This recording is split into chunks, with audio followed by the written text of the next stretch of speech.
ती सारंग सारखी नाहीये, 4 लोकांच्या समोर मला मान खाली घालायला लावेल। बापाच्या इज्जतीची आबरूची तिला काळजी आहे, त्यामुळे तिला काही बोलायचंच नाही। हा, तुमच्या या स्वातंत्र्याचा आणि अतिविश्वासाचा ती गैरफायदा घेते, हे कसं लक्षात नाही येत हो तुमच्या? अगं प्रश्न मी विचारला होता तुला, तू काय उलटे प्रश्न विचारतेस?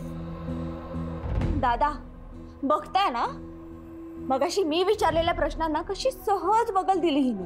अशी कशी बगल दिली ती? मगाशी तिने काय विचारलं होतं? प्रश्नाचं उत्तर दे।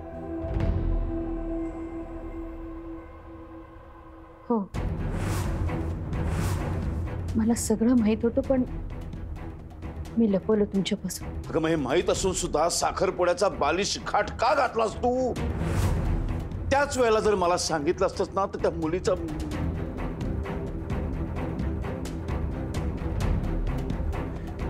अगं जर तू दादांना सांगितलं असतस ना, तर गोष्ट एवढे लांबपर्यंत गेलीच नसती।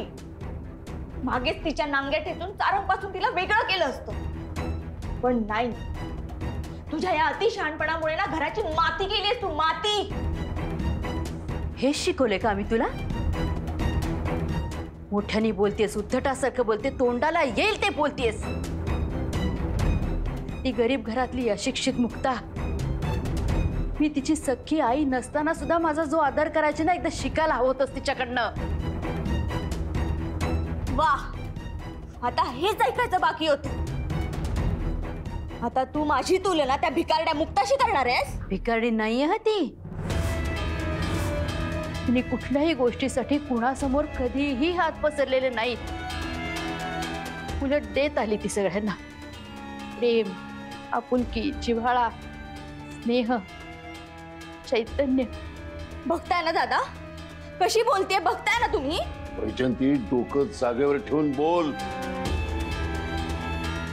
आधीच एकतर सत्य लपून फार मोठं पाप केलंस तू, का नाही सांगितलंस मला?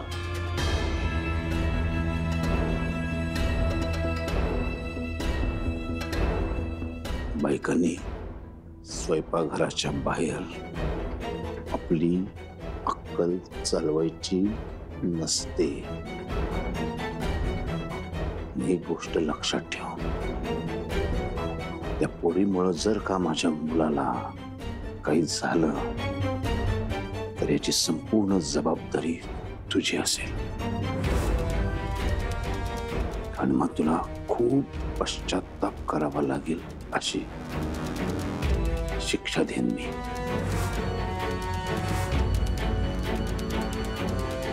कळलं?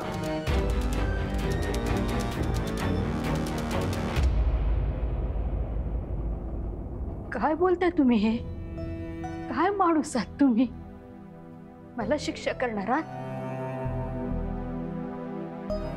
गेली 25 वर्ष जी बाई या घरासाठी, या संसारासाठी उंबरावून जिजत राहिली, तिला शिक्षा करणार आहात तुम्ही? जिच्या स्वप्नांना खरकट्या भांड्यांचा वास येतो, जिच्या इच्छा घासून धुवून पिळून वाळत टाकल्यात, तिला शिक्षा करणार आहात तुम्ही? जी बाई तुमची तत्व, तुमचा रुतबा, तुमचे शब्द जपण्यासाठी रोज रोज शिक्षा भोगतीये, तिला आणखीन काय शिक्षा करणार आहात तुम्ही? आणि तुमच्या या बेशिस्त मुलीचं काय? ती तुम्हाला माझ्या विरोधात उभी करते हे पण कळत नाहीये का तुम्हाला? आई तू आता रेणुका, एक शब्दही बोलू नकोस, तर हात उठेल माझा आता। वैजंती,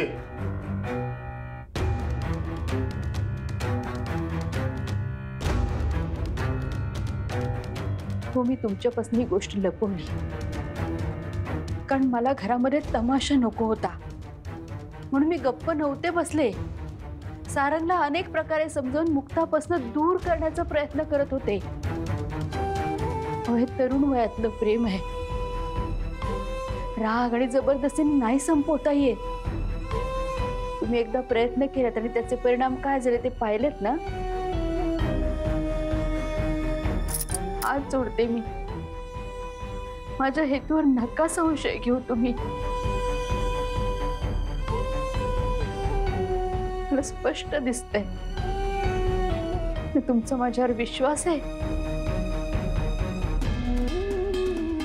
प्रेम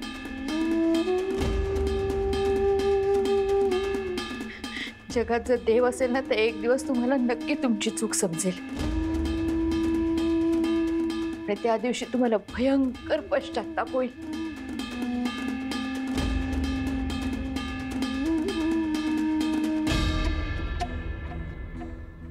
दादा, बघताय ना तुम्ही तिच्या सगळ्या चुका कशी तुमच्यावर ढकलतीये. नका लक्ष देऊ आईकडे. तुम्ही चला नाश्ता करायला चला. तुम्ही तिला तुमच्या खाण्यापिण्याचं काही पडलेलं नाही, पण मला माझ्या वडिलांची काळजी आहे. चला दादा तुम्ही चला.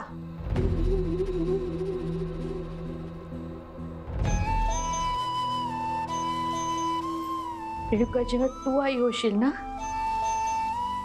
तेव्हा तुला कळेल मुलांनी मन दुखवल्यानंतर आईला काय त्रास होतो.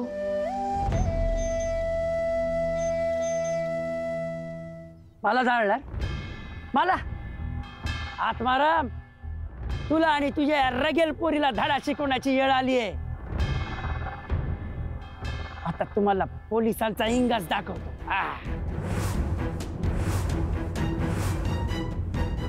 मला माहिती आहे बघ तिला माझ्यासोबत लग्न करायचंय, पण तुमच्या जबरदस्ती पुढे तिचं काही चालत नाहीये. भक्ती, तू काळजी करू नको. अरे आपण संज्ञान आहोत, म्हणजे 18च्या पुढचे, आणि 2 संज्ञान लोक त्यांच्या मर्जीने लग्न करत असतील आणि घरचे विरोध करत असतील तर पोलीस कंप्लेंट होणार.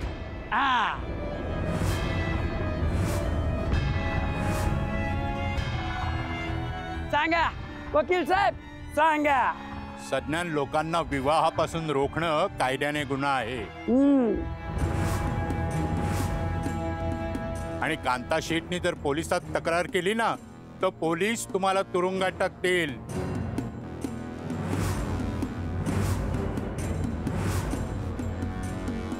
माव बोलणं मोठं, होऊ द्या साठ लोट. हा बघा, तिचा सज्ञान असल्याचा दाखला शाळेतून काढलाय. 6 महिन्यापूर्वीच ती 18ची झाले.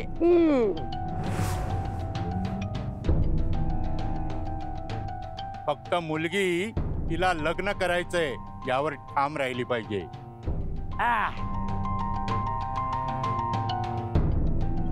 अरे यांनी तिला जाम केलंय, नाहीतर ती ठामच आहे.